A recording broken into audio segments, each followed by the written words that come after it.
আমি এবং আমার রুমমেট মিলে ঘুরতে যাওয়ার সিদ্ধান্ত নিছি।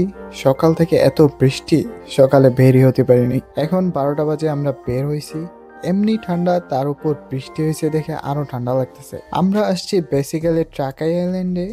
আমি যেই সিটিতে থাকি সেটা হচ্ছে ভিলনেস। ওখান থেকে প্রায় 1 ঘন্টার মতো বাস জার্নি এখানে আসতে লাগে। ট্রাকাই আইল্যান্ডে মূলত আছে একটা ক্যাসেল বা প্রাসাদ, বাট আইল্যান্ডে যাওয়ার সময় এই নদীর পাড়ের ভিউ দেখে এখানে ভিডিও করা শুরু করে দিচ্ছি। কিছু কিছু জিনিস বাস্তবে দেখতে এত সুন্দর লাগে, ক্যামেরায় হয়তো তেমন সুন্দর নাও লাগতে পারে। পুরো লিথুনিয়াতে এখন গাছের পাতার রং কমলা, দেখতে সুন্দরই লাগে।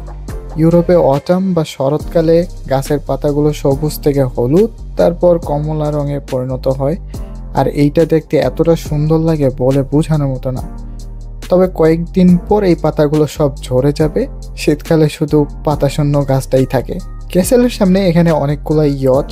আগে জিটিএ ভাইস সিটিতে এগুলা নিয়ে গেম প্লে করতাম, এখন সামনে সামনে দেখতেছি। ফাইনালি আমরা ক্যাসেলের সামনে চলে আসছি। যেই ঘোরার প্ল্যান করছি, আর সকাল থেকে বৃষ্টি। সকালে তো বেরোইতে পারি নাই, বেরোইছি এখন 2টা বাজে।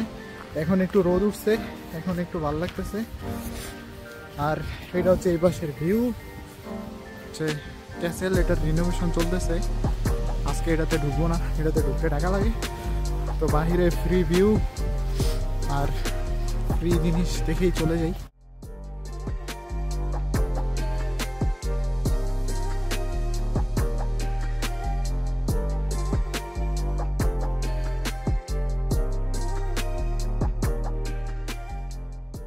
আইল্যান্ড ঘোরা শেষ, এখন আমরা চলে যাচ্ছি।